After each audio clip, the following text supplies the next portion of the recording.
IU fans, I really wanted to come to all of you with an exciting, uplifting, optimistic podcast episode after the Hoosiers won their third straight game. All three as underdogs. Then, well, as it seemed like it has been the case for this Indiana basketball program over the last 10, 20 years, every time there's some progress, every time there's something exciting, some bad news is right around the corner. And the Hoosiers found out earlier tonight on this Thursday that five-star forward Liam McNeeley requested to be released from his national letter of intent.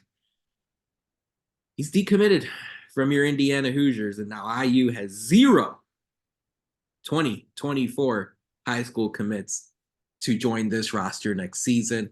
Mike Woodson has his work cut out for him if he's the head coach for this basketball program next year. Matt and I are going to dive into all of it and so much more here on episode 323 of the Hoosier Sound, where we are the official podcast of Indiana HQ.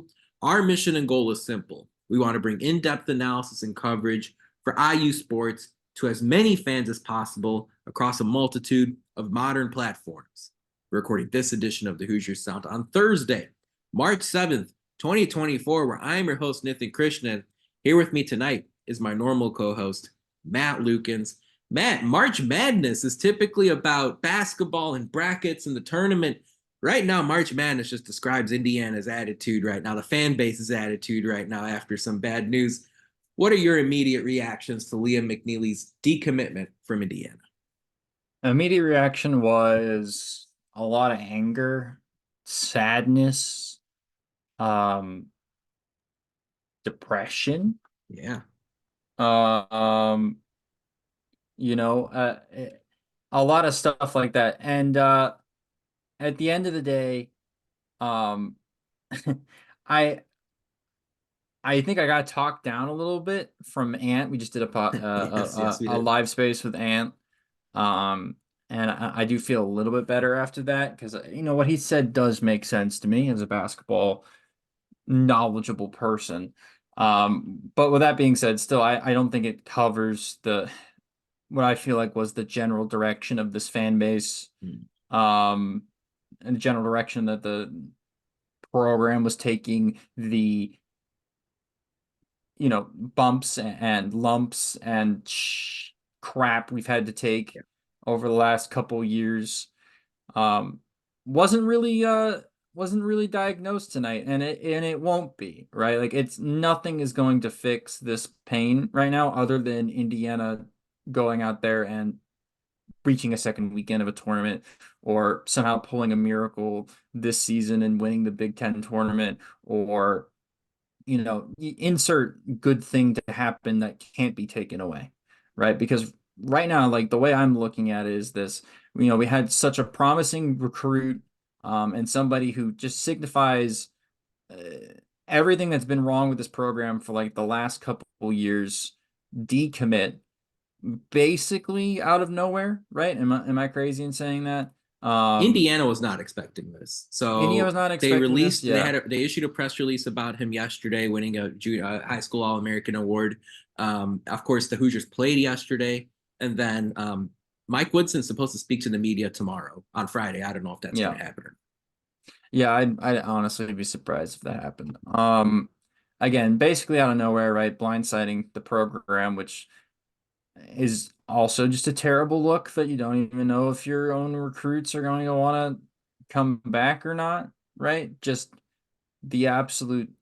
I mean, this is about rock bottom as it's been for Indiana fans, and I can speak for Indiana fans on this since what, Kelvin Sampson being fired, I right? Like, mean, it's even awful. with Archie Miller was always like, all right, we're just gonna get out of Archie and then we'll hire a new coach. And we still have some promising players on the roster. I'm looking around on this roster and it's like, other than Renew and Mbako and Galloway, I'm sitting here like, all right, who even plays next year, right? And Like, that's if those three guys come back. and that's even if those guys want to come back. Yeah, exactly. So I'm sitting here like, this is depressing.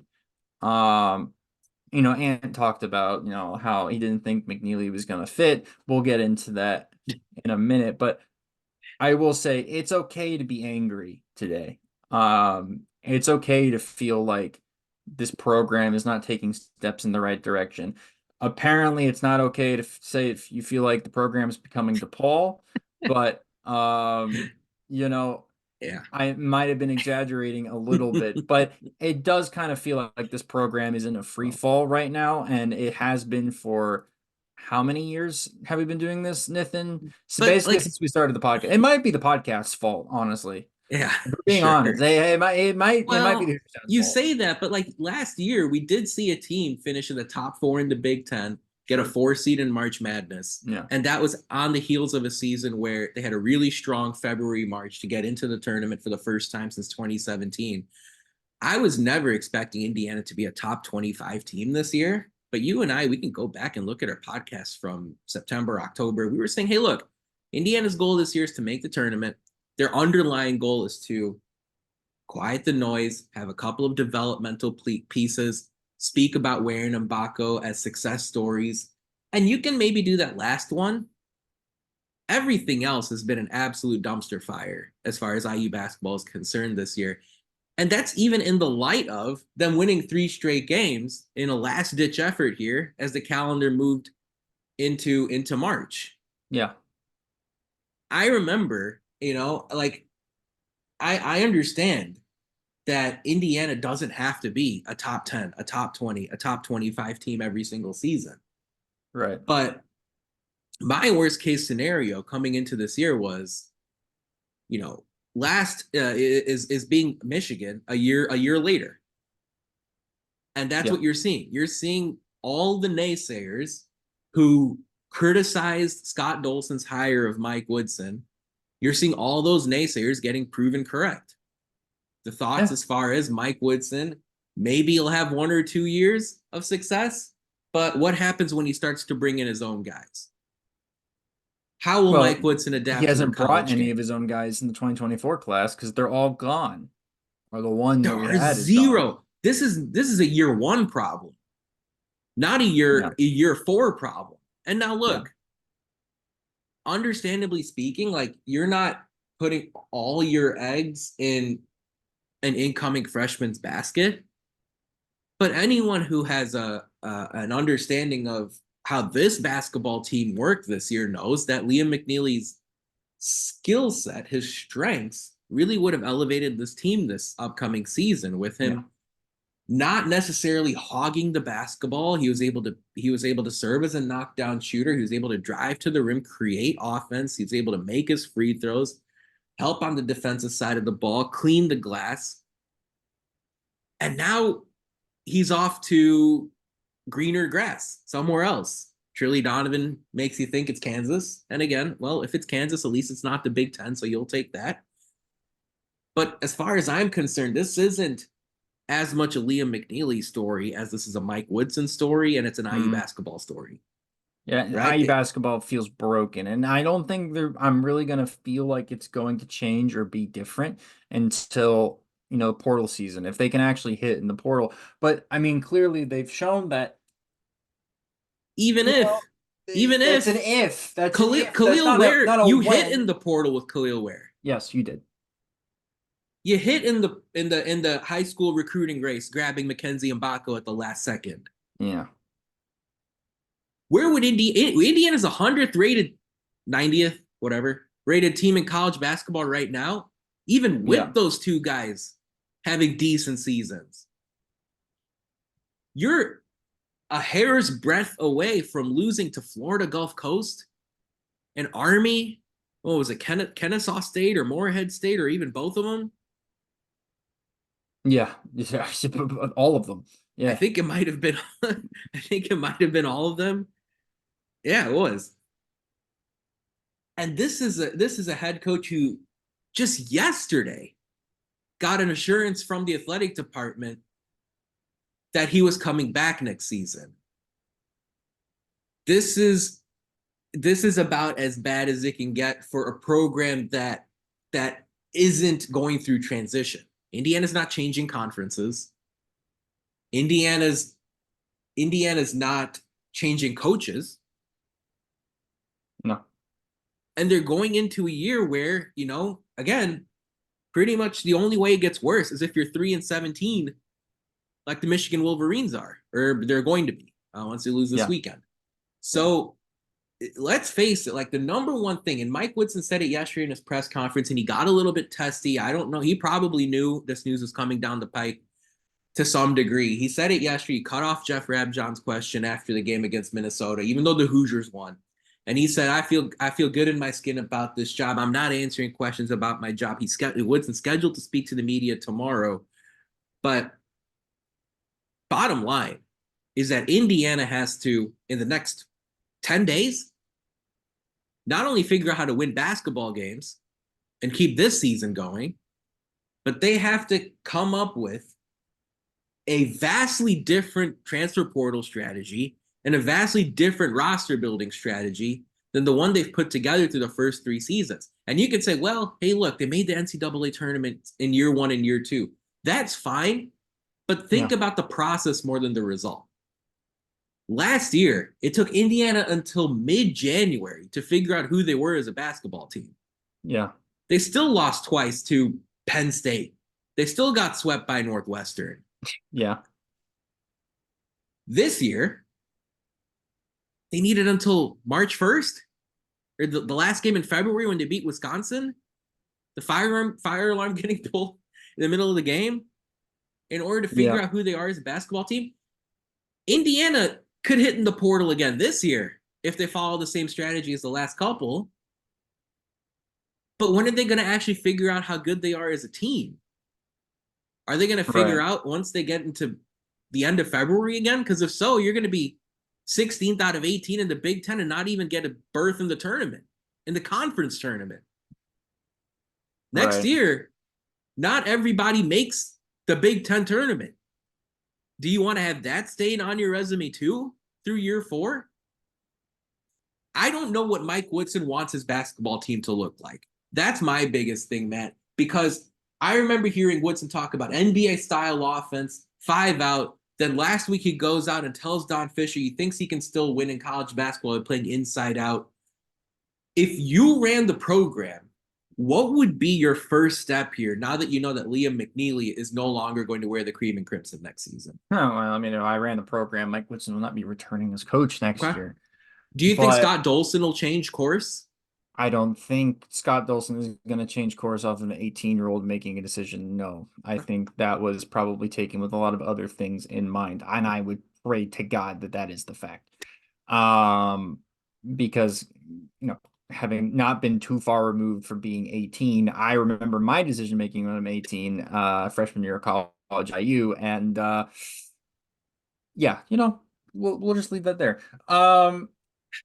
But no, on a serious note, I'd probably, if I'm running I'm throwing all the NIL stuff I possibly can at the transfer portal, because that is, realistically the only way Indiana can recover, Mike Woodson's IU career, recover its standing in college basketball, is you don't have a single recruit signed up for next year. And being so late in the cycle, you're probably not going to get one, even though we've gotten a 5-star commit basically late in the season each of the last 3 years.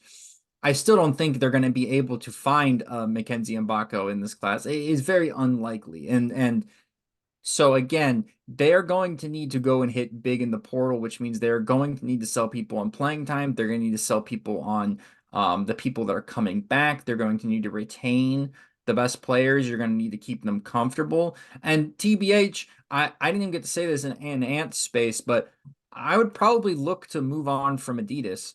I just feel like they are not able to compete at the level that Nike is able to compete. The EYBL circuit is what runs everything. It's hard to get guys once they've been on the EYBL circuit to switch over from a Nike deal to an Adidas deal. I just don't think they have it. I don't think the modern basketball player will ever be an Adidas guy. I don't even care if Anthony Edwards decides to pop off. He might James even be Harden. a Jordan guy at this point. I just I think don't. James Harden. James Harden is Adidas, yeah, and then I think some of the Europeans are, and that's still not going to convince a young high school recruit to want to go play for an Adidas school. And you don't have a Bill Self running the show, so that's not going to really help. So we're kind of sitting here, um, with like trying to compete with both of our arms kind of strapped to our Tied sides, behind your back, right? yeah. Tied behind our back, strapped to our sides, like I Amputated. amputated maybe. I don't, you can put your own verbiage in there, but I do think it's about time to move on from Adidas. I mean, when I picture Indiana anyways, I picture them in Nike uniforms. And I think that it's about time that Indiana goes back to that. I'm not blaming Adidas for this problem. I'm just saying that they don't help, right? And at this point, in order to pull the program out of where it's been, you need things that help. Um, the problem with IU is a couple things. One, it's been run very poorly. Like the program has just been run very poorly. You've picked the wrong head coach on multiple fronts. Um, you've pretended like you really want to invest, and then you kind of 75% invest and be like, Yeah. this is enough. When And, we're and when we're a athletic department that's running at a profit yeah, when no right. one else is, right? So And if and you're yeah, go ahead. Go and ahead. by the way, they have basketball problems, fundamental basketball issues, right Yes. on Yeah. the court. And this is where I think, believe it or not, Indiana uh, Indiana created after the fact issues with Liam McNeeley and why McNeeley is no longer committed. Right. Indiana struggles to the basic fundamental stuff on a basketball court, Yeah. right? Fouling 3-point shooters, shooting 63% from the free throw line. Maybe it's Yeah. at 65 now after yesterday. Um, Struggling to grab defensive rebounds after playing tough defense for 25 seconds. Programs left, right, and center have put up double digits in offensive rebounds against the Indiana Hoosiers, even when they had Trace Jackson Davis and Jalen Hood-Schifino and Race Thompson on this team. Miami had 18, I think, in the tournament game. Non-conference quad 4 teams that Indiana played this year. No issues as far as offensive rebounds are concerned. Indiana was awful at defending the perimeter in the start of the season. It's gotten better at it, but start of the year it was really hard to watch. And Liam McNeeley comes from a basketball family. His parents, his aunts, his uncles. I'm sure I'm missing some people. They played at TCU and in the state of Texas, and they played Division I college basketball. These are the basic, fundamental things right now that IU's not doing. And you and I kind of both painted a broad brush and said, oh my God, the last 10, 20 years have been a real fight. In Archie Miller and Tom Crean's defense, Indiana was never the 100th rated basketball program in the country under either of them, except for Crean's first couple of seasons. Yeah. Indiana's literally 100th. Now, I think maybe they're 88th or whatever now. But like after those losses to Northwestern and Nebraska and Penn State, that's what pushed McNeeley to at least explore his other options. And then, of course, it didn't help that you lost on Boogie Fland and you lost on Derek Queen. Mm-hmm. And you have these other underlying problems that Matt mentioned. I asked you initially, Matt, what's the first step for Indiana in this process? To me, the answer is, in addition to what you pointed out, you got to recruit your own guys back to this team starting tonight. Yeah. Like starting tonight. Okay. Yeah. And I'm not talking about Khalil Ware because if I'm Khalil Ware, I go to the NBA. If I'm Indiana, I want Khalil Ware to go to the NBA because you want that success story to pitch to new guys coming in. That Ware went to Oregon, a Big Ten partner now, a Big Ten competitor now. Yeah.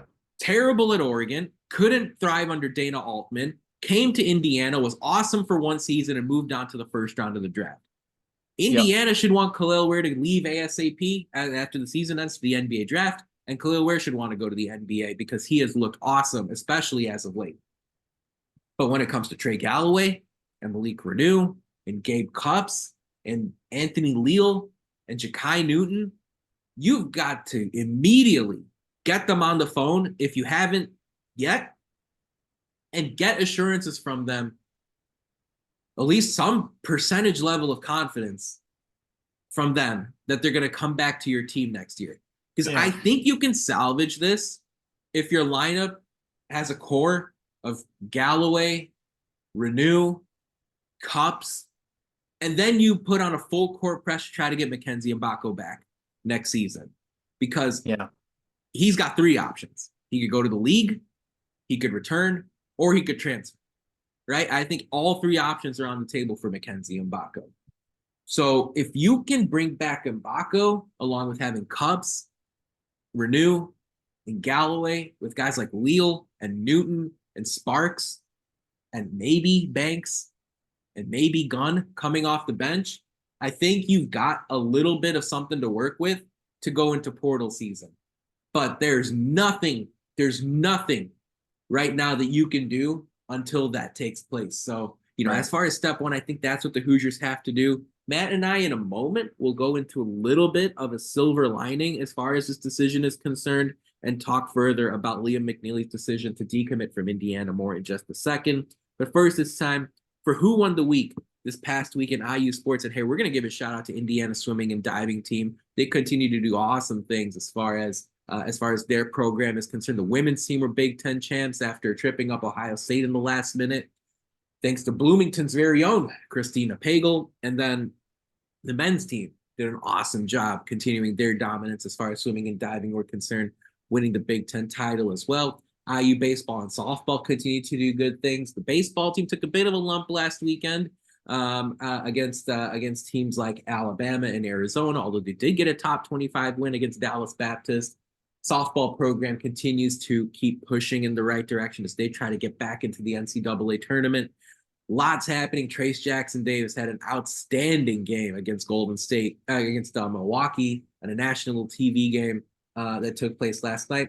And I guess we'll shout out the men's basketball team and women's basketball team for continuing to win games. I guess the men's basketball team's turned the corner. Good for them as far as this season is concerned. But of course, all of us continuing to focus on the women's basketball team.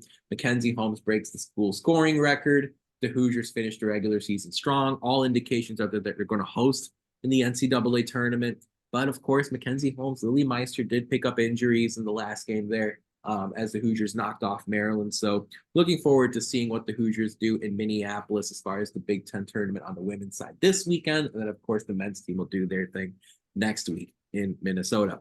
Folks, a reminder, if you'd like to subscribe to our podcast for free, all you have to do is search for the Hoosier Sound wherever you listen to podcasts. Stay up to date by following us on Twitter at Indiana HQ and at the Hoosier Sound. Lastly, if you enjoy our show, leave us a review, tell a friend, share our links. Your support really helps us grow this podcast and reach more passionate IU fans such as yourself.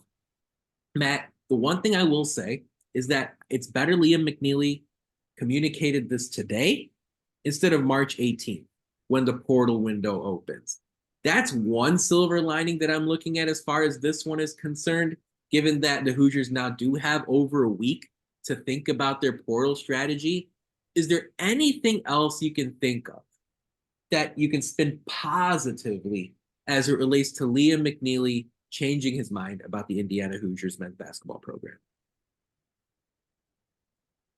Well, I mean, actually, what is lost in this is that the staff could work really hard to get him back. Interesting. Okay. They could. I think there's a very small possibility in that, sure, but they could. I mean, the loss sucks, but I think Ants kind of talked me down off of it. Yeah. A lot. Because it made sense, right? Like him, Mbako, and Renew all play the same position. They're all kind of. How are they going to fit? Power forwards, right? And I know there's basketball is positionless or whatever, but they're bigger guys that want to play on the perimeter and also play in the post and don't really want the ball in their hands, as far as like a wheeling Late and in the dealing shot type, clock. right? Late in the shot clock. They don't mesh well together, the three of them.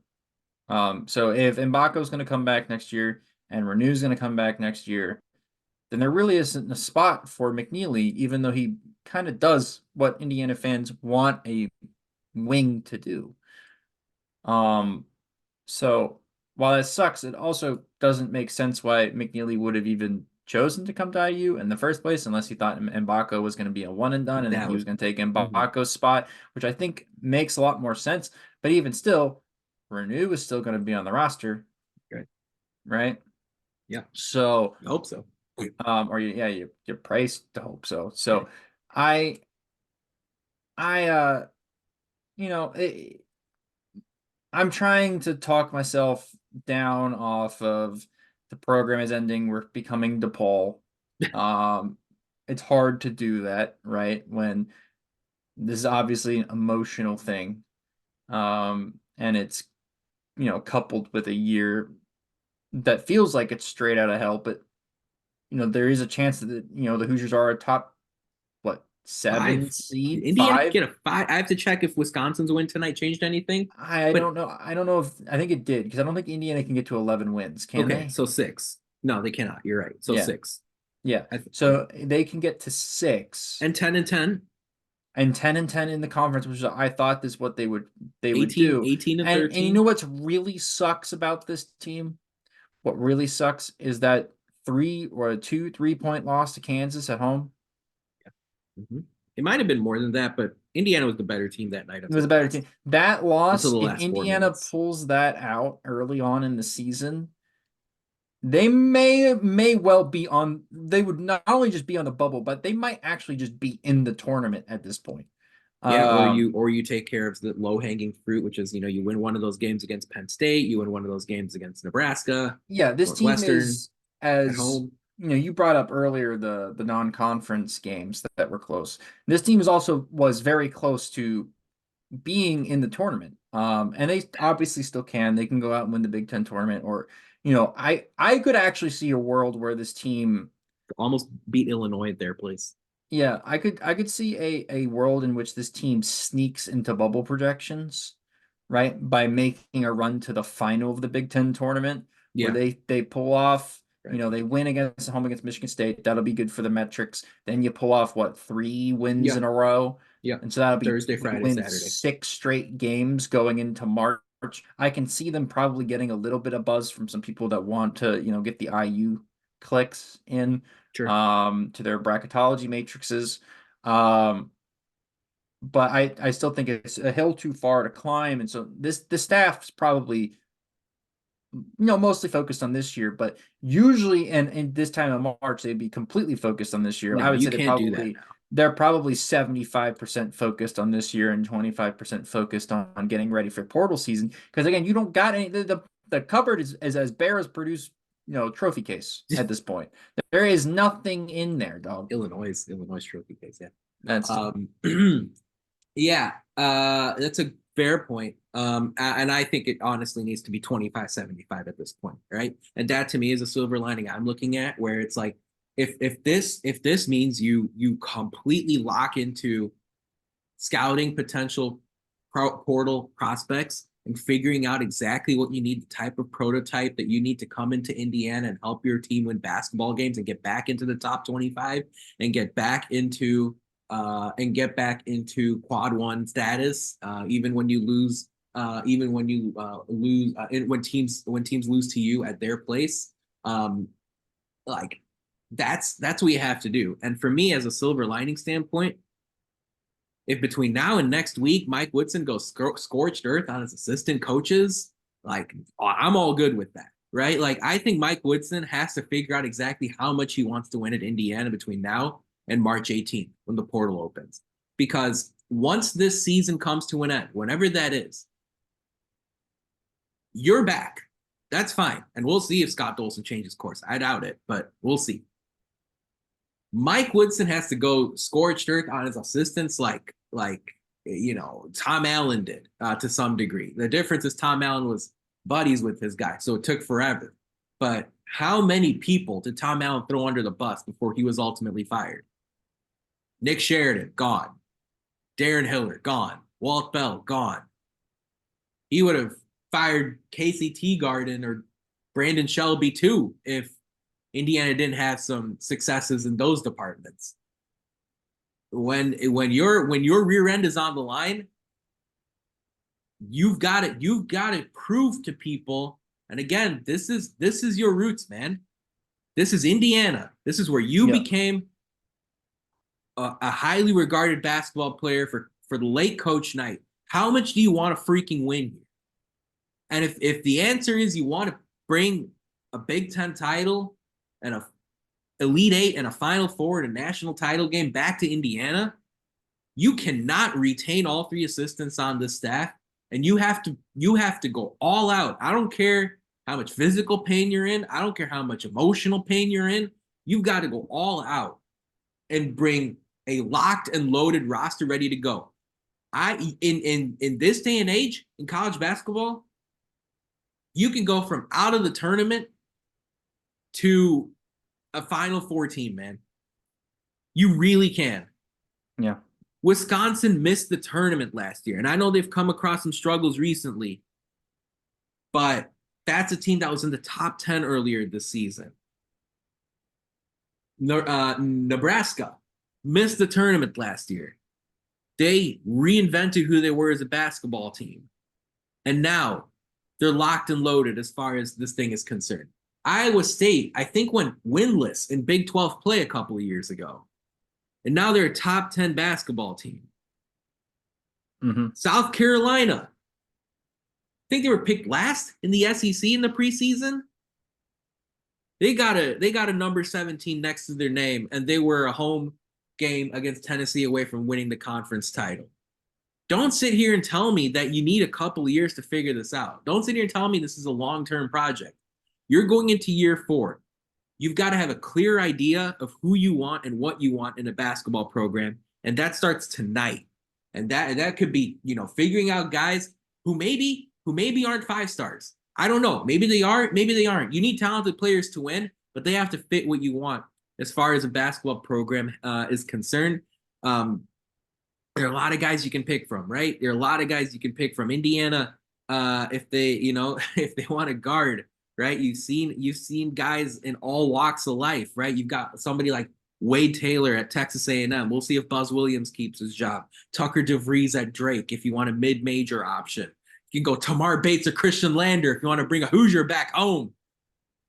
Just kidding. Sending a chill down the spine there. Jalen Blackman, right? Indiana guy who's out at Stetson right now. If you want to go with Malik Mack, somebody you saw earlier this year at Harvard, or Doug McDaniel, somebody who's going through things at Michigan right now. I'd chop my hand off for Malik Mack. And all I'm saying is, there are a lot of options. I watched a guy at Princeton earlier this year, Xavier Lee, do some big things, a big guard who can create offense and can grab rebounds. Of course, if Indiana wants to bring in big men, there are always those options there. But Bruce Thornton at Ohio State, right? Another guard who you went after a couple of years ago, and Archie Miller was the head coach. Does he have any interest in coming back to Indiana? There are a lot of options. Can you imagine we go from Xavier Johnson to Bruce Thornton?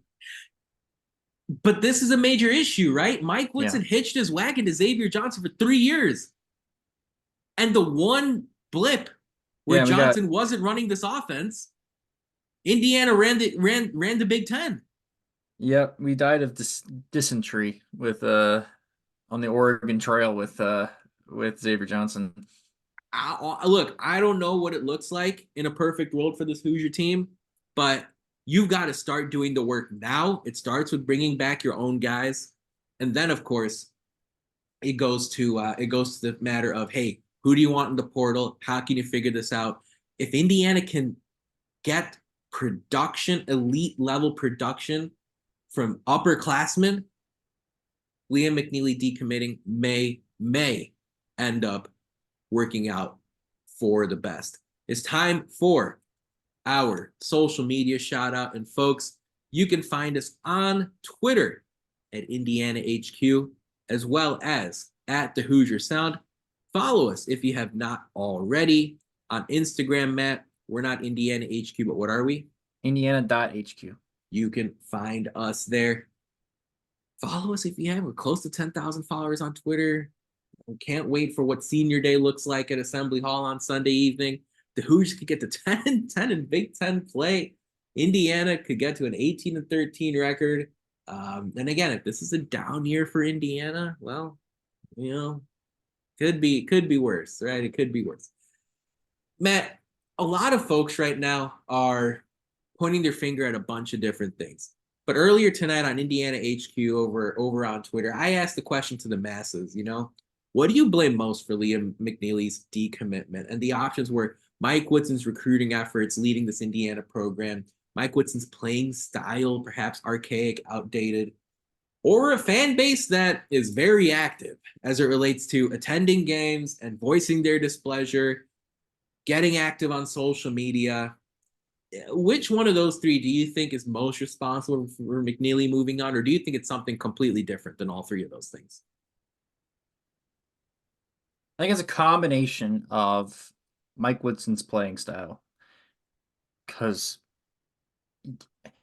it's very clear. It's very clear to me. It's very clear to me that when Woodson was hired, that was the first time he had seriously watched college basketball since like the 90s, right? Like, because again, if you Woodson's been a long time NBA assistant and coach. Yeah. So when would be the last time that he actually willingly watched a full college basketball game outside of maybe watching an IU game from here or there? I was going to say when he was in Assembly Hall for the day that Bob Knight came back. Right, but other than that, he hasn't watched. Aaron Wheeler and Eric Hunter cooked the Hoosiers for 40 minutes. But like other than watching, a game here or there, he hasn't seriously paid attention to the waves of college basketball, because the man's been busy at the highest level in the pros. Yeah, but so it's fair. Like I don't blame him, but that is why, and honestly, it makes sense why the first 2 years of the program went so swimmingly, is because we brought in somebody that had been paying attention to college basketball in Thad Matta. He leaves, and it feels Dane like Fife. And Dane Fife, and it feels like instantly this program has fallen off a cliff, right? From what it was the last 2 years, which was 2 years ago, his first season in, a little bit shaky, almost choked it, still got in. Last year was great. It was an awesome year. They probably should have beaten Miami. And you know what? If they beat Miami, Miami made the Final Four, right? Yeah, they were favored basically the rest of the way.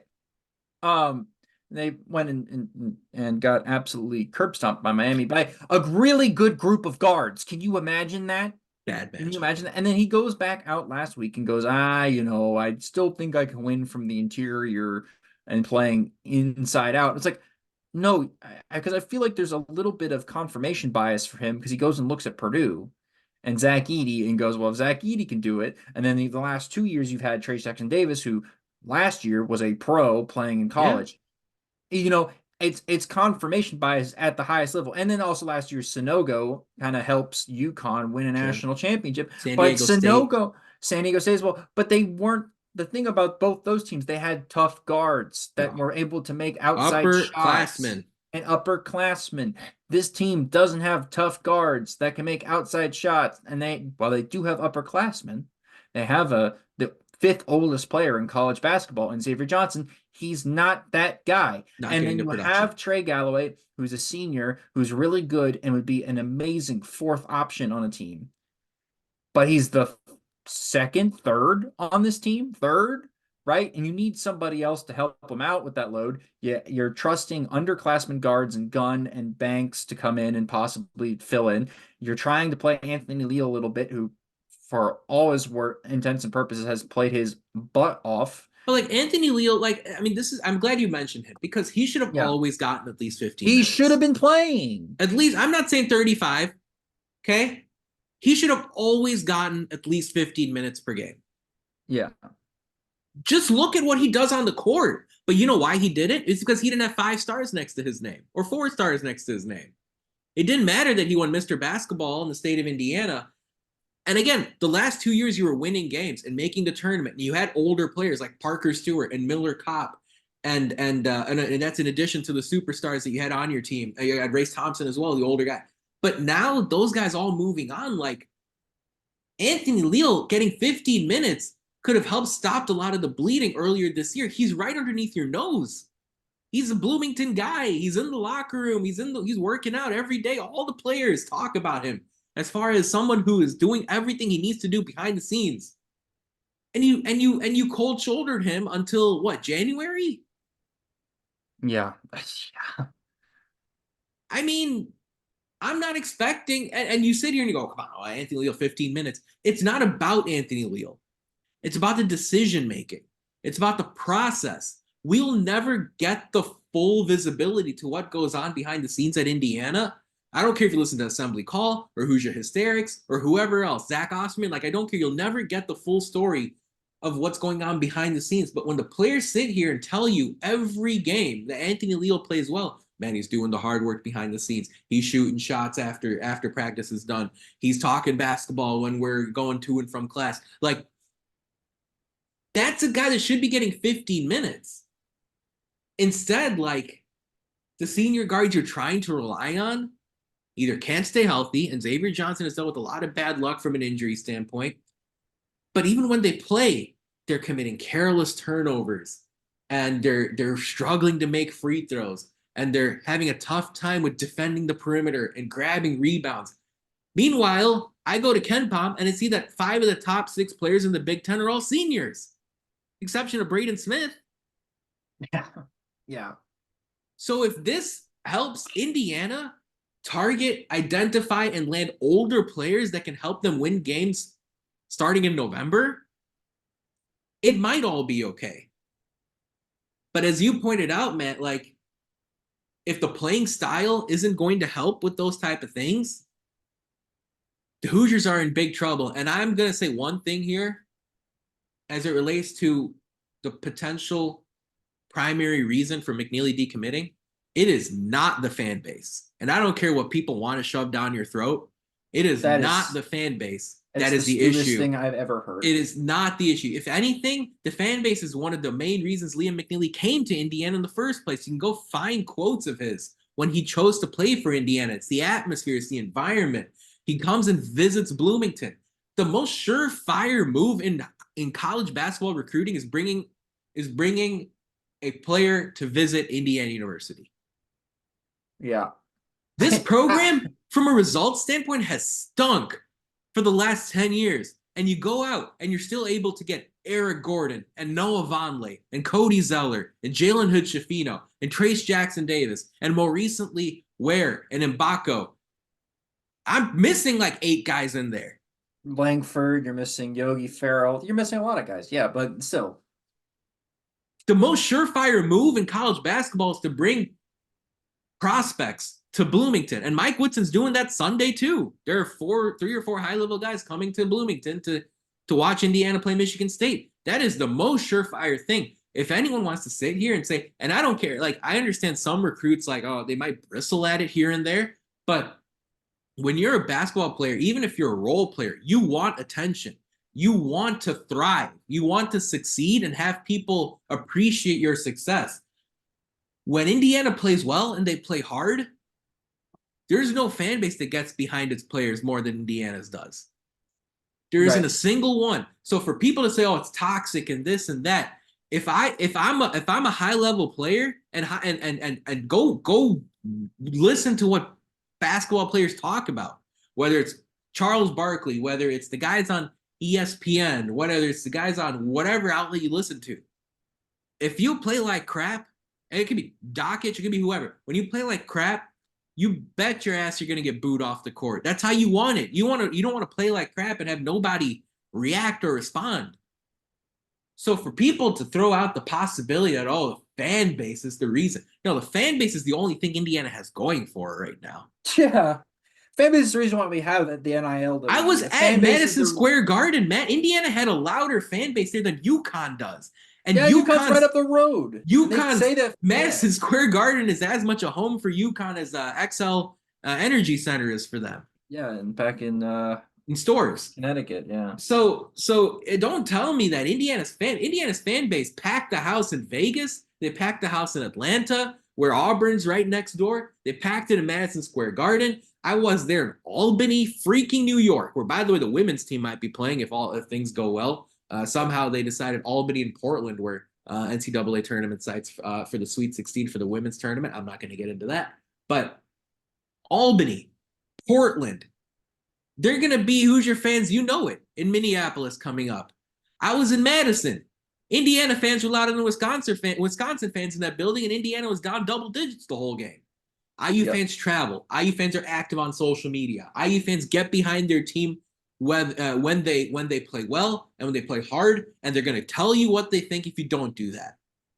So don't sit here and throw out the garbage that Indiana's fan base is why Liam McNeeley left. No, if you want to talk about Mike Woodson not showing up at high school sectional games, I don't know how much I believe that, but I'm more inclined to believe that than the fan base. If you want to throw that, Mike Woodson is running an archaic style of offense out there where he's playing through the post and he believes in that as recently as his comments to Don Fisher last week, then, well, I can buy that. Well, if you want to talk about the assistant coaches not being as emphatic and not having collegiate head coaching experience, I can buy that. If you're talking about maybe potential players not sure where their playing time is because Indiana's locked into Xavier Johnson and Trey Galloway and Khalil Ware and Mackenzie Mbako and Malik Renew, and maybe they don't see a path to playing time. I can buy that. Don't tell me it's the fan base. I think that's utter trash. I don't have anything else to say, Matt. Do you have anything to finish up here as we wrap up on this Thursday night? I can't follow up with that because that surmises my thoughts perfectly. I mean, snaps for that when you're in music. It's a joke. That's the equivalent of clapping. It's a joke to say that and blame this on a fan base is the only reason that this program has even survived the last 10 years. Okay, because every other program would have folded. All right, every single one. Every single one of them. Look where Oregon State and Washington State are right now. Yes, that's where Indiana would be if it weren't for the fans watching this team and engaging with the social media accounts and allowing Adidas to collab with Fear of God and rolling out alternate uniforms. And it's all because they know that Indiana fans are going to put their money where their mouth is and support this team financially, emotionally, mentally, physically, all of it. We are a fan base that can survive 25 plus years of 3-9 football and still somehow get excited every other year to watch them play. All right, we've put up with more crap than most fan base can possibly even imagine. I have watched Ohio State fans lose their mind for the last year when they went 11-1 in the regular season and lost to the eventual national championships. Of course, they're hated, most despised rival. But still, there are other fan bases that need to have just a taste of the medicine that we have had to sit through, and yet we still show up to games and we still travel and we more than any other fan base. More than any other fan base. So the fact that you're going to try to blame this on the fan base is pathetic. It's pathetic. Joke. It's a joke. It's pathetic, and it's a sorry excuse of a time.